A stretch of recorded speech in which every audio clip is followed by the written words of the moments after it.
இயலிசை நாடகத்துக்கு உயிரூட்டி கொண்டிருக்கும் மரியாதைக்குரிய விஜயா தாயன்பன் அம்மையார் அவர்களுக்கும், அவருக்கு துணையாக இருக்கும் தாயன்பன் அவர்களுக்கும், அவருக்கு இவர் குருஜி அப்படின்னாரு. எனக்குரிய பத்திரிகையில் இருக்கிற எல்லாத்துக்கும் குருஜி தான். நான் வர்றதுக்கு முன்னால் இருந்து நான் வந்ததுக்கப்புறம் இப்போவும் அவர் என்றைக்கும் அவர் என்ன எழுதினாலும் என்ன பேசினாலும் அது ஒரு ரசிகனாகவே நான் படிச்சுக்கிட்டு இருப்பேன். எப்போ படித்தாலும் அது மறுபடியும் ஃபோன் பண்ணி பேசுவேன். ராம்ஜி அவர்களுக்கும் விழாநாயகன் அவரை இத்தனை நாளாக தெரிஞ்சுக்காமல் இருந்தது என் குத்தம்தான். அவர் ஏதோ நான் பாக்கியம் அப்படின்னு நினைக்கிறாரு. இங்கே வந்தது எனக்கு பாக்கியமாக நான் நினைக்கிறேன். என்னென்னா அவர் மட்டுமே இல்லை, அவர், அவங்க துணைவியார், அவங்க பொண்ணு, மாப்பிள்ளை, இப்படி சொன்னால் எல்லாருமே ஒரு கலை குடும்பமாக இருக்காங்க அப்படின்னு சொல்லும்போது, அப்புறம் இவங்களோட சேர்ந்து மதுரை மாவா அவங்க என்ன கூப்பிட வந்தாங்க. அவங்களும் இதில் இணைஞ்சிருக்கேன் அப்படின்னு சொல்லிட்டு, ஆனால் அவங்க தான் முதல்ல ஃபோன் பண்ணி கூப்பிட்டுக்கிட்டு இருந்தாங்க. ஸோ இத்தனை நாளாக நான் தெரிஞ்சுக்காமல் இருந்தது அப்படிங்கிறது அது என்னுடைய தவறல்ல. ஏன்னா எனக்கும் டான்ஸுக்கும் அவ்வளோ பொருத்தம். நான் சினிமாவில் பயப்படுறது ஒன்றுக்கு தான், டான்ஸுக்கு மட்டும்தான். அதில் நான் எப்படி இதுக்குள்ளே இன்றைக்கி நின்றுருக்கேன் அப்படின்னு நினைக்கும்போது எனக்கே சிரிப்பாக இருக்குது. நம்ம போய் இதில் என்ன பண்ண போகிறோம் என்ன அப்படின்ட்டு. ஆனால் அவர் அவங்க ஃபோன் பண்ணி நேற்றே பேசிகிட்டு இருந்தாங்க. அப்புறம் இன்றைக்கி பார்க்கணும், இன்விடேஷன் கொடுக்கணும் அப்படின்னாங்க. ஸோ காலையில் வந்தப்போ உண்மையில் எனக்கு டான்ஸ் மாஸ்டர் அப்படிங்கிறத மட்டும்தான் நான் புரிஞ்சுக்கிட்டேன். அவங்க இன்விடேஷன் கொடுக்கும்போது அவங்களும் அந்த நடன இதில் இருக்காங்க அப்படின்னு சொல்லி தெரிஞ்சுக்கிட்டேன். பட்டு இவ்வளவு விஷயங்கள் அவங்க குடும்பமே எவ்வளோ ஓல்டு ரெக்கார்டெல்லாம் பண்ணியிருக்காங்க அப்படின்னு சொல்லும்போது நான் உண்மையிலே தெரிஞ்சுக்காம இருந்தது எனக்கு. ஆனால் பூர்ணிமாவுக்கு தெரிஞ்சிருக்கு. அது அவங்க கரெக்டாக யார் இதில் இருக்காங்க என்னங்கிறதெல்லாம் கரெக்டாக தெரிஞ்சு வச்சுருக்காங்க. இப்போ இங்கே வந்ததுக்கப்புறம் தான் இந்த நாடகத்தை, அந்த வாயுபுத்திரா, அது இந்த சகுந்தரா, இதெல்லாம் பார்க்கும்போது அதனுடைய இது ஏற்கனவே நடத்துனது எங்கெங்கேயோ ஃபாரின்லாம் நடத்தியிருக்காங்க. அதை பார்க்கும்போது தான் இவ்வளோ பிரம்மாண்டமாக என்னென்னமோ சர்க்கஸு, என்னென்னமோ டெக்னிக்கெல்லாம் யூஸ் பண்ணி என்னென்னமோ பண்ணியிருக்காரு அப்படின்னு சொல்லும்போது, இப்போ எனக்கு இந்த 7ஆம் தேதி இது மிஸ் பண்ணாமல் பார்க்கணுமே அப்படிங்கிற லெவலுக்கு. ஏன்னா அதில் குதிரை ஸ்டேஜ் கொண்டு வர்றேன், இதை கொண்டு வர்றேன் அப்படின்னு சொல்லிட்டு எல்லாத்தையுமே எடுத்துகிட்டு வர்றேன் அப்படிங்கிறாரு. அப்புறம் இந்த டூயிலெல்லாம் அதான், அது எப்படி அவங்க மேடம் பேசும்போது கூட சொன்னாங்க, அது ரொம்ப பாராட்டி டூயில் ரோலை நாடகத்தில் எப்படி கொண்டாங்க. அது எனக்கு ரொம்ப காமெடி. என்னென்னா சினிமாலேயே ரொம்ப கஷ்டம் இந்த டூயில் ரோல் அப்படிங்கிறது. எனக்கு கதையை நான் க்ரியேட் பண்ணிட்டேன். ஒரு கைதியின் டைரி, அதாவது ஆக்ரியஸ் தான் ஹிந்தியில் நான் எடுத்தேன், தமிழில் எங்கள் டைரக்டர் எடுத்தார். அதில் டூயில் ரோல் வர்ற மாதிரி நான் கதையை க்ரியேட் பண்ணிட்டேன். அப்புறம் டூயல் ரோல் 2 பேரும் மீட் பண்ணிக்கிற மாதிரி சீக்வன்ஸையும் நல்ல, ஏன்னா டூயல் ரோல்னு இருந்தாலே அவங்க 2 பேர் மீட் பண்ணிக்கிட்டா தான் அது சுவாரஸ்யமாக இருக்கும். அதனால் மீட் பண்ணிக்கிற மாதிரி ஒரு 3 காட்சிகளை க்ரியேட் பண்ணிட்டேன். அந்த 2 காட்சியை 3 காட்சியை க்ரியேட் பண்ணிட்டேன். அதுக்கப்புறம் ஷூட்டிங்கில் அப்போ என்னென்னா கைதியின் டைரியை போகலாம், நான் தனியாக படம் முந்தான முடிச்ச வரைக்கும் எல்லா படமும் நான் தனியாக எடுத்துக்கிட்டு இருக்கிறேன். அதனால் இந்த படத்துக்கு ஷூட்டிங்க்கு கதை வசனம் மட்டும் நான் எழுதி கொடுத்துட்டு நான் ஷூட்டிங் போக முடியல. அதனால் இந்த டூயல் ரோடெல்லாம் எப்படி எடுக்கிறாங்க என்ன அப்படிங்கிறது பார்க்குறதுக்கான சான்ஸ் இல்லை. சினிமாவில் பார்த்துருக்கோம் ஒழிய அது எப்படி எடுக்கிறாங்க அப்படிங்கிறது இருக்க அது எனக்கு தெரியல. சரி, எங்கள் டைரக்டர் அவர்கிட்ட கொடுத்துட்டா அவர் படம் முடிஞ்சது. ஆனால் அவர் பாருங்கள், அந்த டூயல் ரோல் சீனுகளை முக்கியமான சீன் அவர் எடுக்கவே இல்லை, அவர் விட்டார். என்னென்ன அட போய் அது வழக்கம் போல் இருக்கு டூயல் ரோல், அதனால் நான் விட்டுட்டியா அப்படின்னாரு. இல்லை சார், டூயல் ரோல்னு இருந்தாலே 2 பேரும் சந்திச்சா தான் சார் இன்ட்ரெஸ்டிங்கு அப்படின்னு சொல்லிட்டு. அப்புறம் நான் என்னோட அதே ஹிந்தியில் நான் பண்ணும்போது அந்த டூயல் ரோல் சீன்லாம் எடுக்கலான்னு சொல்லிட்டு போனேன். இப்போ எனக்கு ஒரே காம்ப்ளெக்ஸ் என்னென்னா, நான் டூயல் ரோல் எப்படி எடுக்கிறது, நான் பார்த்ததும் இல்லை எப்படி எடுக்கிறாங்கன்னு. எங்கள் டைரக்டரும் எடுக்கல, அந்த ஷூட்டிங்கே அட்டன் பண்ணல. ஸோ என்னடா பண்ணுறது, இன்றைக்கி இந்த சீன் எடுத்தாங்கணுமேனு திருன்னு முழிச்சிட்டு, நம்ம பழமொழி சொல்லுவாங்களே, சந்தையில் வித்தாடு போக சொச்சாடு முழிச்சிட்டு இருக்கணும், அந்த மாதிரி அந்த சீன் எடுக்கிறதுக்கு வந்துட்டார். அமிதாப் வந்துட்டார், கேமராமேன் வந்துட்டார். என்ன சாட்டு சொல்லி எப்படி இதை சரி ஓப்பனாக சொல்லிடலாம், நமக்கு கேமராமேன்கிட்ட சொல்லி அது எப்படின்னு நீங்களே எடுங்க கோபால் ரெட்டி அப்படிங்கிற அளவுக்கு சொல்லிடலாம் அப்படின்னு உட்காந்துருந்தேன்.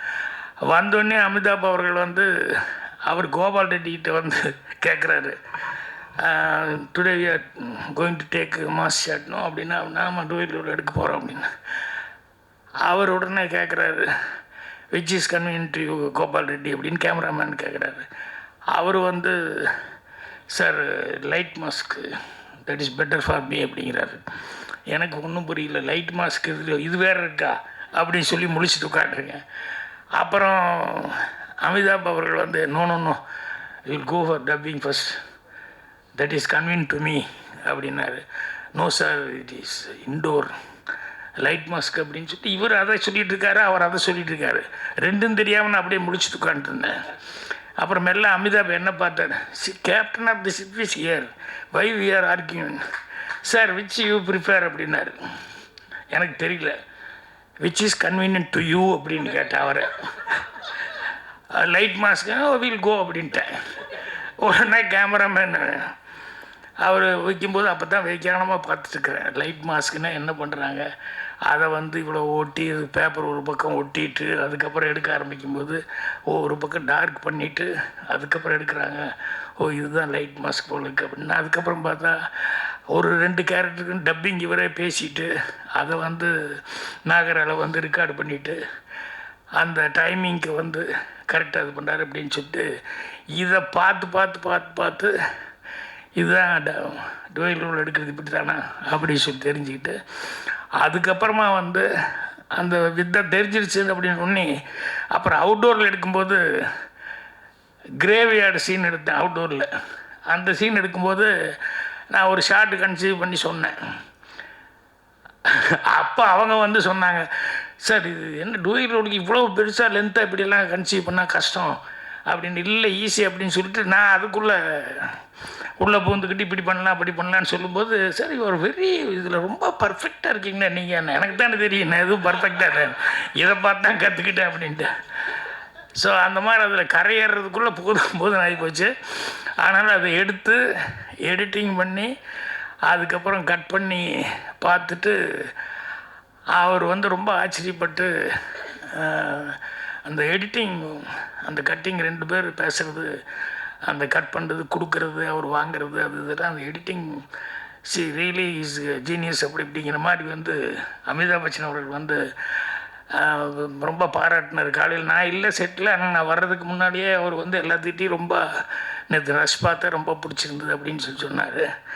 அதே மாதிரி புரட்சித் தலைவர் எம்ஜிஆர் அவர் படம் பார்த்துட்டு அவர் கடைசியில் கொஞ்ச நேரம் அப்படியே சைலண்டாக உட்காந்துருந்தார்.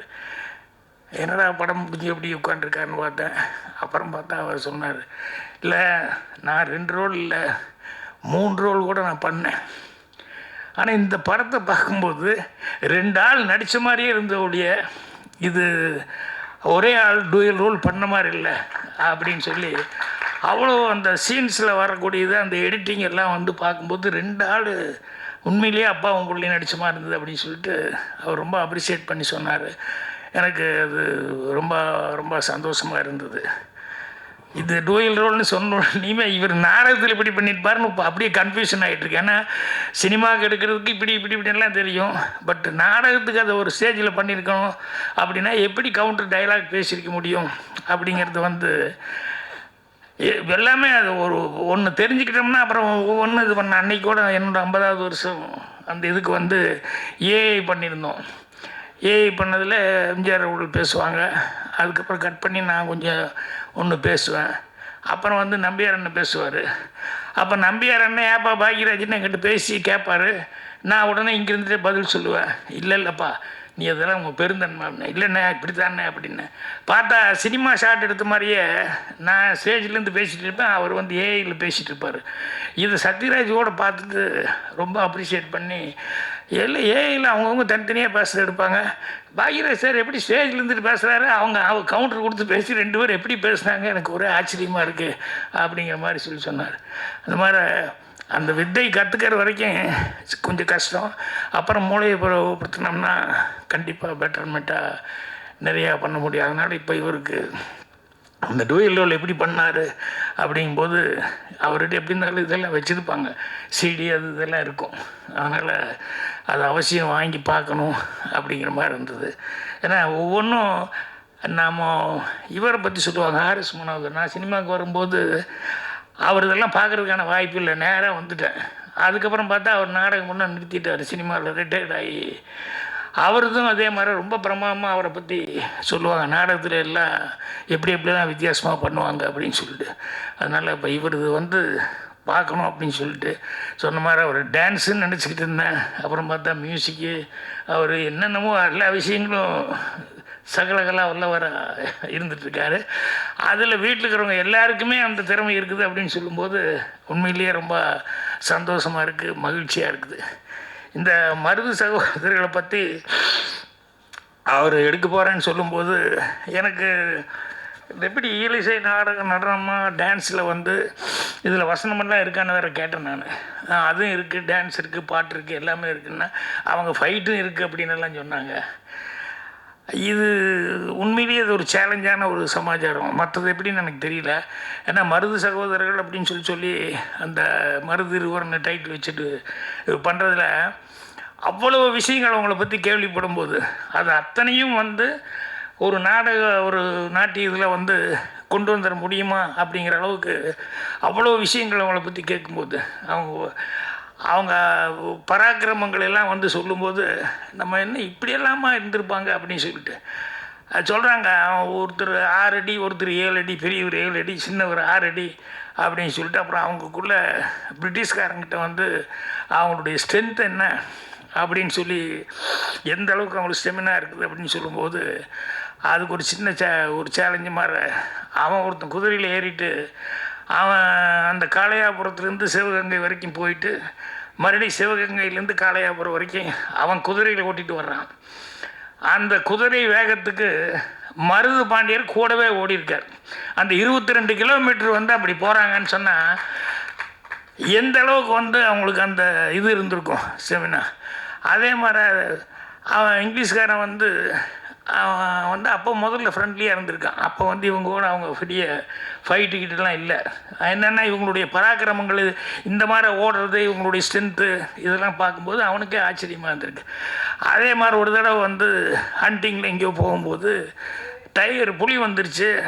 அப்போ அவங்க துப்பாக்கி எடுக்கும்போது இல்லை வேண்டாம், நீங்கள் மரத்து மேலே பறந்து அப்படியே உட்காருங்க அப்படின்னா அதை நீங்கள் துப்பாக்கியில் சொல்லணுங்கிறதுல நானே கொண்டுருவேன்னா என்ன புலி போய் எப்படி வேறு ஆள் கையில் கொண்டுவா அப்படின்னா உண்மையிலேயே டயரோட ஃபைட் பண்ணி அவனுக்கு மேலேருந்து பார்க்குறானுங்க. அந்த வாழை பிடிச்சி சுற்றி அடித்து கொள்றதுங்கிறது ஒன்று.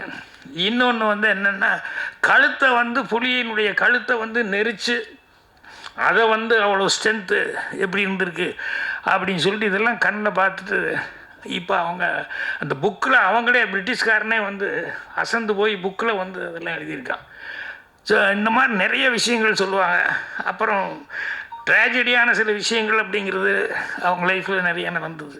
என்னென்னா அந்த இப்போ அவர் ஆரம்பித்து அப்படின்னு நிறுத்திட்டார், அந்த சும்மா டச் பண்ணி விட்டார்.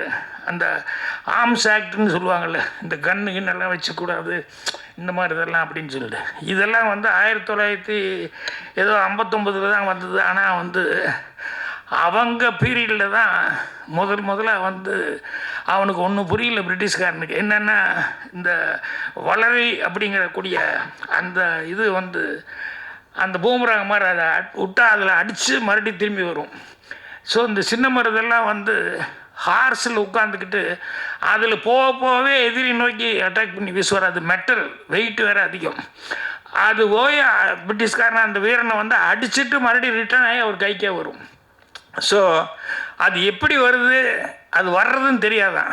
திடீர்னு ஏதோ பேர்டு பறந்து வர்ற மாதிரி இருக்குமா, ஆனால் பட்டுன்னு தண்டையில் அடிச்சுட்டு திரும்பி அவன் கைக்கே போயிடுமா. ஸோ இது அவனால் சமாளிக்க முடியாமல், இது என்னடா இது எப்படி அடிக்கிறாங்க, இது இந்த மாதிரி ஒரு வித்தியாசமாக இருக்கேன்னு சொன்னவன் அதுக்கப்புறம் அவன் என்னென்னா அதை தடை சட்டம் கொண்டு வந்துட்டான்.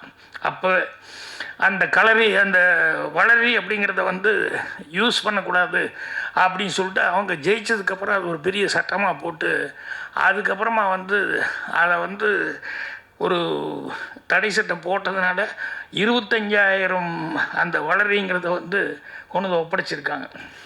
அப்போது எந்த அளவுக்கு அதில் பார்த்தா அதுக்கப்புறம் புதுக்கோட்டை தொண்டைமான் அந்த ஃபைட்டுக்குன்னே ஒரு படையை வச்சுருக்காரு.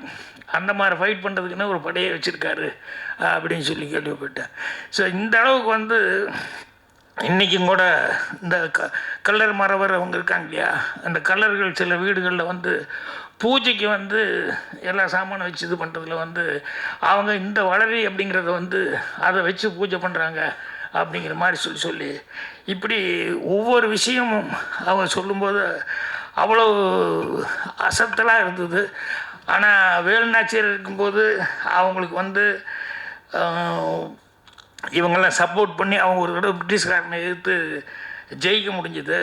ஆனால் இவங்க அந்த அளவுக்கு இவங்களுக்கு சப்போர்ட் கிடைக்கல. ஆனால் இவங்களும் சொல்லும்போது சொன்னார், ஜம்பதீப பிரகடனமா அந்த இது அது முதல் தடவை இந்த கூட்டணி இப்பெல்லாம் வச்சுட்ருக்காங்களே அந்த மாதிரி அவர் அப்போ ஃபஸ்ட் டைம் பிரிட்டிஷ்காரனை எதுக்கிறதுக்காக அவர் ஸ்ரீரங்கம் கோயில்லையும் அதுக்கப்புறம் இங்கே திருச்சி மலைக்கோட்டை அந்த சோர்லேயும் கொண்டு போய் போஸ்ட் அடித்து ஒட்டியிருக்காங்க. என்னென்னா இந்த பிரிட்டிஷ்காரனுக்கு ஆப்போசிட்டாக ஃபைட் பண்ண போகிறேன் அப்படின்னு சொல்லிட்டு இந்த போர் பிரகடன மாதிரி. அப்போ அதில் எல்லாத்தையும் கால்ஃபார் பண்ணும்போது நிறையா நம்ம ஆளுகளாம் பிரிஞ்சு இருந்திருக்காங்க. அதனால் ஜாதி மதம் பேதம் இந்தியன் கிறிஸ்டின் முஸ்லீமு அதெல்லாம் இல்லாமல் நம்ம எல்லாம் ஒன்று சேர்ந்து அவன் பிரிட்டிஷ்காரன் நம்மளை நம்ம நாட்டுக்குள்ளே நம்மளை இப்படி பண்ணிகிட்ருக்கான், அவனை நம்ம எதுக்கணும். அதனால் இதுக்கு நீங்கள் எல்லோரும் ஒன்று சேர்ந்து ஃபைட் பண்ணுறதுக்கு எனக்கு நீங்கள் கூட இருக்கணும் அப்படின்னு சொல்லி பிரிட்டிஷ் எதிர்த்து அவ்வளோ தைரியமாக ஒரு போர் பிரகடனம்னு சொல்லி போஸ்ட் ஒட்டியிருக்காரு. அது பிரிட்டிஷ்காரனுக்கே ஷாக்காக இருந்திருக்கு. அதில் கீழே அப்போவே அவர் இப்படிக்கு கீழ்ப்படிதல் உள்ள தங்கள் வேலைக்காரன் சின்ன மருது பாண்டி அப்படின்னு சொல்லி போஸ்ட்டில் போட்டிருந்தார். ஸோ அப்போ எந்த அளவுக்கு அவங்க எந்த அதை எதுக்கும்போது எவ்வளோ இதோடு இருந்திருக்காங்க. ஆனால் யாரும் எதுக்கும்போது கூட இல்லாதனால எல்லாம் ஒத்துமையாக சேர முடியாதனால அவங்க போயிட்டாங்க. அவங்களுக்கு 1801 அக்டோபர் 24 to 27 அந்த 3 நாளில் கிட்டத்தட்ட ஒரு திருப்பத்தூரில் மகன்கள் பேரன்கள் இன்னும் சொந்த பந்தம் அப்படிங்கிறவங்கள 3 நாள் கண்டினியூஸாக 530 பேரை தூக்கில் போட்டு இது பண்ணாங்க. என்னென்னா அது தூக்கில் போடுறது பார்த்தா தான் மற்றவங்களுக்கெல்லாம் பயம் வரும் அப்படின்னு சொல்லிட்டு. அதே மாதிரி சின்ன மருது பையன் 17 வயசு பையன் அவனும் அவங்க கூட ஒரு 73 பேர் கைது பண்ணி மலேசியாவில் பினாங்கில் கொண்டு போய் அடைச்சிருக்காங்க. அந்த பையனும் 20 வருஷம் கழித்து ஜெயிலேருந்து அது என்னென்ன பாருங்க, அவனுக்கு ஒரு பெக்யூலியரான பனிஷ்மெண்ட்டு. அவனை ஏன் அங்கே கொண்டு போய் உடச்சி இங்கே எல்லாரையும் கொண்ட மாதிரி கொள்ள வேண்டியது இல்லை. அவன் நாட்டை நினச்சி என் நாட்டை எப்போ பார்க்க போகிறேன்னு அவனுக்கு அந்த ஃபீலிங் இருந்துக்கிட்டே இருக்கணும், அதுதான் அவனுக்கு தண்டனை அப்படிங்கிற மாதிரிலாம் பண்ணி 20 வருஷம் கழித்து அந்த ஆள் மறுபடியும் திரும்பி வந்ததுக்கப்புறம் அதுக்கப்புறம் இறந்துருக்கா, இந்தியாவில் இறந்துருக்கா. இப்படி நிறைய விஷயங்கள் அவங்கள பற்றி சொல்லும்போது ஆச்சரியமாக இருந்தது. இவ்வளோ இது இருக்குது. இந்த மாதிரி இன்னும் சொல்ல போனோம்னா நிறையா அவங்களுடைய இதில் என்னென்னலாம் நடந்தது அப்படிங்கிறதெல்லாம் இதெல்லாம் எப்படி இவர் நாடகத்தில் ஒட்டுமொத்தமாக அதை கொண்டு வர முடியும் அப்படின்னு சொல்லும்போது எனக்கு தான் ஔவையார் பாடினது இருக்குல்ல, திருக்குறளை பற்றி சொல்லுவாங்க. இந்த கடுகை தொலைத்து அணுவை தொலைத்து கடுகை தொலைத்து குறுக தரித்த குரல்னு சொல்லுவாங்க. அந்த மாதிரி இது ஒரு சேலஞ்சிங்கான விஷயமாக தான் அவருக்கு இருக்கும். அதை இவர் செய்ய போகிறாரு அப்படின்னு சொல்லும்போது அதுக்கு பாருங்கள் அந்த மியூசிக்கு அது இது எல்லாமே எல்லாம் அவன் போலேருந்து ஏதோ ஒரு எல்லாத்தையும் காமிச்சாங்க. அத்தனை பேர்த்தையும் ஹங்கேரி அந்த மியூசிஷியன்ஸ் அவங்களெல்லாம் காமிச்சாங்க. ஸோ எவ்வளோ பேரை வச்சு எவ்வளோ சிறப்பாக வந்து அந்த மியூசிக்கெல்லாம் பண்ணியிருக்காங்க அப்படிங்கும்போது இது அவசியம் வந்து நம்ம ஆள் எல்லாருமே பார்க்கணும். ஸோ 7ஆந்தேதி இது சிறப்பான முறையில் எங்கே நடக்குதுங்க, நம்ம லேடி ஆண்டாள் இதில் அதில் நடக்குதுன்னு சொல்லி சொன்னாங்க. அநேகமாக இது மிகப்பெரிய ஒரு ஹிட்டாக, ஏற்கனவே அவர் பண்ணது 2மே ஹிட்டாக இருக்குது. இதில் மருது சகோதரர்கள், மருது இருவர் அப்படிங்கிறது வந்து நிறையா பொட்டன்ஷியல் உள்ள நிறைய மேட்ரு இருக்குது. ஸோ அதில் இருக்கிறதுலே பெட்டரான விஷயங்களாக வந்து செலக்ட் பண்ணி அதை தான் வந்து இப்போ நான் யூஸ் பண்ணிப்பான்னு நினைக்கிறேன். ஸோ அதனால் எனக்கு ரொம்ப சந்தோஷம். நான் வந்தோடனே ஓடிடலாம் அப்படின்னு நினச்சிக்கிட்டு தான் வந்தேன். இங்கே வந்து பேசுகிறத பார்த்தோன்னே அவங்க வீட்டில் இருக்கிறவங்க ஒவ்வொருத்தரும் ஒவ்வொரு விஷயத்தில் எவ்வளோ கெட்டிக்காரங்க அப்படின்னு சொல்லி எல்லாம் பார்க்கும்போது எனக்கு ரொம்ப நல்ல வேலை, இது மிஸ் பண்ணல, நம்ம கரெக்டாக வந்துட்டோம் அப்படின்னு சொல்லிட்டு எனக்கு இது ரொம்ப சந்தோஷமான விஷயமா இருக்குது. ஒரு மிகப்பெரிய ஒரு கலைஞனை வந்து அவங்க குடும்பத்தையும் சந்திக்கிறதுக்கான ஒரு வாய்ப்புகள், அவங்களே இருட்டில் இருக்கிறாங்க, அப்புறம் நான் பார்த்துட்டு போகிறேன். ஏன்னா இவங்க பேர் சொல்கிறாங்க, சித்ரான்னு சொல்கிறாங்க, காவியான்னு சொல்கிறாங்க, ஒவ்வொருத்தரையாக சொல்லும்போது எல்லாம் இருட்டுக்குள்ளேயே இருக்கிறதுனால நான் இப்படி இப்படி எட்டியே பார்த்துக்கிட்டு இருந்தேன். ஸோ அந்த கலை குடும்பத்தை சேர்ந்தவங்க எல்லாத்துக்கும் என்னுடைய மனமார்ந்த வாழ்த்துக்கள் தெரிவிச்சுக்கிறேன். அதே மாதிரி பத்திரிகையாளர்கள் சந்திப்பு தான். பத்திரிகையாளர்கள் அவங்க இன்றைக்கி 50 வருஷமெல்லாம் எனக்கு வந்து கொண்டாடினாங்க அப்படின்னா அதுக்கு பத்திரிகை நண்பர்களுடைய உதவி தான் எனக்கு மிகப்பெரிய உதவியாக இருந்தது. ஸோ இதுவும் அவங்க வந்து சிறப்பான முறையில் வந்து இதுக்கு வந்து அவங்க ஒரு உற்சாகமூட்டும் விதத்தில் விமர்சனங்களை கொடுத்து இதை பெரிய லெவலில் எடுத்துகிட்டு போவாங்க. இன்றைக்கி இப்போ ஃபஸ்ட்டு இந்தியாவில் இது பண்ணுறீங்க இல்லையா? ஸோ இதுவும் வந்து உலகம் பூரா போய் எல்லா இடங்கள்லையும் வந்து இது பேர் வாங்கணும் அப்படின்னு சொல்லி என்னுடைய மனமார்ந்த வாழ்த்துக்களை தெரிவிச்சுக்கிறேன். நன்றி, வணக்கம். இன்றைய நிகழ்ச்சியின் நாயகர் அருமை சகோதரர் மதுரை முரளிதரன் அவர்களே, இங்கே மேடையிலே வீற்றிருக்கின்ற திரைக்கதை, சினிமானா திரைக்கதை எப்படி இருக்கணும்னு ஒரு ரெக்கார்ட் பிரேக்கை ஏற்படுத்தின பெரும் மதிப்பிற்குரிய இயக்குனர் பாக்யராஜ் அவர்களே,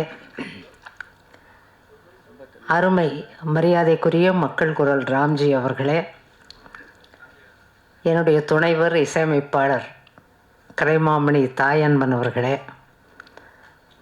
என் உடன்பிறவா சகோதரி சித்ரா முரளிதரன் அவர்களே, நான் மிகவும் பெரிய ஃபேனு யாருக்குன்னா முரளிதர் சாருடைய பொண்ணு காவ்யா. அப்படிப்பட்ட ஒரு டான்ஸர்.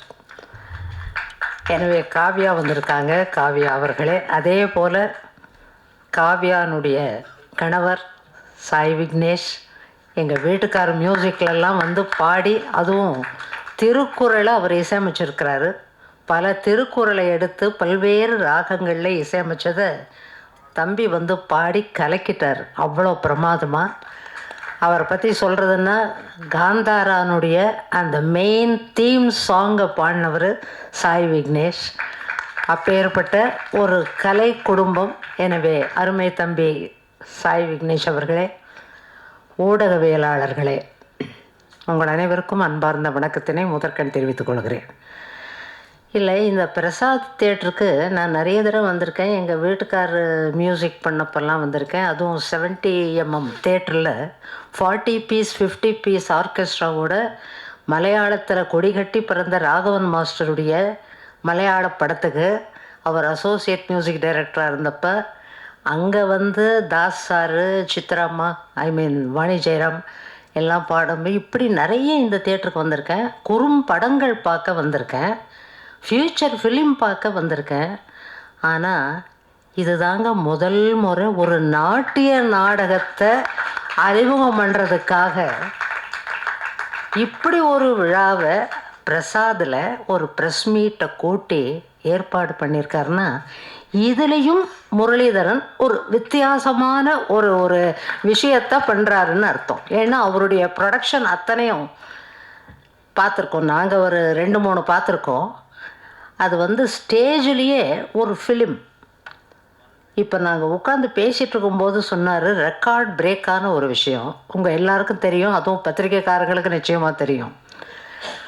மோடி முதல்ல வர்றதுக்கு முன்னால் பிரச்சாரத்துக்காக ஒரே நேரத்தில் மோடி அவர்கள் பல இடத்துல பேசணுங்கிறதுக்காக இந்த ஹாலோகிராம் டெக்னிக் அப்போ தான் இன்ட்ரடியூஸ் பண்ணாங்க. அந்த ஹாலோகிராம் வந்தது. ஆனால் இப்போ அவர் சொன்ன விஷயம் என்ன ஆச்சரியன்னா, நாட்டிய மேடையில் அவரே 2 வேஷம் பண்ணார். புலிகேசியாகவும் பண்ணியிருக்காரு, நாகநந்தியாகவும் பண்ணியிருக்காரு. ஒவ்வொருத்தரும் ஒவ்வொரு சீனில் வந்து போகிறது காட்டுறது ஒன்றும் பெரிய விஷயம் இல்லை. 2 பேரும் மீட் பண்ணுற மாதிரி ஒரு சீனை சினிமாவில் காட்டலாம். பல டெக்னிக் இருக்குது, டைரக்டர் இங்கே இருக்கார். ஆனால் ஸ்டேஜில் நாகநந்தியும் புலிகேசியும் சந்திக்கிறாங்க. அதை எப்படி காட்டியிருக்காருன்னா, ரியலாக அங்கே நிற்கிறது முரளிதரன் அவர்கள் நாகநந்தி வேஷத்தில்.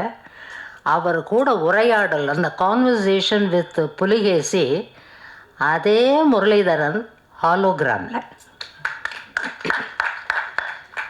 உங்கள் முகஸ்துதிக்காக சொல்லலை, நான் உண்மையில் அசந்து போனேன். இப்படி ஒரு டெக்னிக்கை நாங்கள்லாம் அரசியலில் இருக்கிறவங்க, அரசியலில் என்ன பண்ணலாம், எந்த டெக்னிக் எப்படி யூஸ் பண்ணலாம், பிரச்சார யுக்தியை எப்படி புதுசாக கையாளலான்னு நாங்கள் யோசிப்போம். ஆனால் நாட்டிய நாடக மேடையில் இப்படி ஒரு டெக்னிக்கை புகுத்தி நீங்கள் பண்ணியிருக்கிறது உண்மையில் Muralitharan sir, hats off to you. Your dedication, your concentration, அந்த அளவுக்கு இந்த கலை மேலே அவ்வளவு பற்று, அவ்வளவு ஆர்வம், எதையாவது சாதிக்கணுங்கிற வெறி. அதன் காரணமாகத்தான் இப்படி நான் நிறைய இயலிசை நாடக மன்ற உறுப்பினர் செயலாளர் அப்படிங்கிற முறையில் நிறைய நாட்டியங்களுக்கு தலைமை தாங்க கூப்பிடுறாங்க, சீஃப் கெஸ்ட்டாக கூப்பிடுறாங்க. போய் அத்தனையும் பார்ப்பேன். சித்ராவுடைய பல ஸ்டூடெண்ட்ஸுடைய எத்தனையோ நாட்டியத்துக்கெல்லாம் நான் போயிருக்கேன், நிறைய பார்த்துருக்கேன். இதில் என்னென்னா, சித்ரா ஸ்டூடெண்ட்ஸ் மட்டும் இல்லை, நிறைய பேர் வேரியஸ் டீச்சர்ஸ் ஏதாவது 5 ஐட்டம் அன்றைக்கி பண்ணுறாங்கன்னா அதில் 2 ஐட்டம் முரளிதரன் அவர்கள் இசையமைச்சு கம்போஸ் பண்ணி கோரியோகிராஃப் பண்ண ஐட்டமாக நிச்சயமாக இருக்கும். இந்த வர்ணம் கம்போஸ்ட் மதுரை முரளிதரன் அப்படிங்கிற அனௌன்ஸ் பல்வேறு மேடைகளில் நான் பார்த்துருக்கேன். அந்த அளவுக்கு அதுலேயும் அவர் திறமை வாய்ந்தவர், நாட்டியம் ஆடுவதிலும் பார்த்துருப்பீங்க. அது காரணம் வந்து தினேஷ் சார் தான் திறமை வாய்ந்தவர். அதனால தான் இதை பேலேன்னு சொல்லாமல், நாட்டிய நாடகம்னு சொல்லாமல் மியூசிக்கல்ஸ் அப்படிங்கிற ஒரு வார்த்தையை சொன்னார். ஒருவேளை இயல் இசை நாடக உறுப்பினர் செயலாளருங்கிறதுனால தான் என்னை இன்றைக்கி கூப்பிட்டாரோ என்னமோ தெரியல. ஏன்னா 2ம் அந்த பேர் ஒற்றுமை அப்படி இருக்குது. அந்த வகையில் மிக சிறப்பான ஒரு கலைஞர். அதுவும் இந்த மருதிருவர் எனக்கு ரொம்ப கவர்ந்தது. மருது சகோதரர்கள்னு நாம் நிறைய அட்ரஸ் பண்ணுவோம், சொல்லுவோம். மருது பாண்டியர்கள்னு அட்ரஸ் பண்ணுவோம், சொல்லுவோம். ஆனால் அந்த சகோதரர்களை அழகான அந்த தமிழில் அந்த யூசேஜ் இருக்கே, மருதிருவர், ஆஹா எக்ஸலண்ட். அந்த வார்த்தையே, அந்த டைட்டிலே எனக்கு ரொம்ப பிடிச்சது. இப்படி நானே சொல்லிக்கிட்டு போனால் டைரக்டர்லாம் இருக்காங்க பேசுகிறதுக்கு. முரளிதரன் சாருக்கு என் மனமார்ந்த நல் வாழ்த்துக்களை இந்த நேரத்தில் நான் தெரிவிச்சுக்கிறேன். உலகம் பூரா போய் பரத கலையை, தமிழ் பண்பாட்டை வளர்க்குறதுக்காக நீங்கள் எவ்வளவோ முயற்சிகளை மேற்கொண்டிருக்கிறீங்க. உங்கள் முயற்சிகள் தொடரட்டும், மென்மேலும் வெற்றிகள் உங்களுக்கு வந்து குவியட்டும் என வாழ்த்தி இந்த அருமையான வாய்ப்புக்கு நன்றி கூறி விடைபெறுகிறேன். நன்றி, வணக்கம். வடக்கு வாழ்கிறது, தெற்கு தேய்கிறது என்று சொன்னவர் பேரறிஞர் அண்ணா அவர்கள். அவர்களுடைய நினைவு நாள் இன்று பிப்ரவரி 3. அவர் ஏன் அப்படி சொன்னார்? இந்திய சுதந்திர போராட்டம் வேலூர் சிப்பாய் கழகத்திலிருந்து ஆரம்பித்தது என்று வரலாற்றை திரிவுபடுத்தினார்கள். உண்மையிலேயே அவர்கள் மறைத்தது சிவகங்கையிலே இருந்த மருது சகோதரர்கள், வீரபாண்டிய கட்டபொம்மன், வேலு நாச்சியார், குயிலி, இவர்களுடைய வரலாற்றை எல்லாம் அவர்கள் மறைத்து விட்டார்கள். அப்படி மறைத்ததைத்தான் இங்கே எடுத்து சொன்னார் திரு முரளிதரன் அவர்கள். இங்கே நான் நிற்கிறதுக்கு எனக்கு இன்னொரு ப்ளஸ் பாயிண்ட் இருக்குது. கண்ணதாசன் அவர்கள் சிவகங்கை சீமை படம் எடுத்தபோது அதில் அந்த மருத மரங்கள், 2 மருத மரங்கள் இருக்கும். அந்த மருத மரங்களை காப்பாற்றி, அந்த மருத மரங்களை போற்றி காப்பாற்றினவராக என்னுடைய தந்தையார் மறைந்த நடிகர் PS வெங்கடாஜலம் அவர்கள் நடித்திருந்தார்கள். அந்த ஷூட்டிங்க்கு நான் நெப்டியூன் ஸ்டுடியோவுக்கு போயிருக்கேன். மரத்தை வெட்ட வருவாங்க. TK பகவதியும் முஸ்தபா அவர்களும். எங்கள் அப்பா தடுப்பார். இது எங்களுடைய மருது சகோதரர்களாக நாங்கள் நினச்சி அப்புறம் அப்போ அவர் பகவதி சொல்லுவார், நான் தான் மருது ராஜா அப்படின்ட்டு எங்கள் அப்பாவை கட்டி பிடிச்சி இது பண்ணுவாங்க. அந்த ஷூட்டிங் நான் சின்ன பையனாக இருக்கும்போது போயிருக்கேன், 7-8 வயசில். ஸோ அந்த மருது சகோதரர்களுடைய கதையை மருதிருவர் என்ற பெயரிலே நாடகமாக்கி அதற்கு உண்டான விஷயங்களை தேடுறாரு பாருங்க முரளிதரன் அவர்கள். அதை எழுதினவர் ஒரு வெள்ளைக்காரன். உடனே மோசாட்டோட பீஸை கொண்டாந்து அதில் கலக்கிறாரு. Representing the author is a இங்கிலீஷ்காரன்.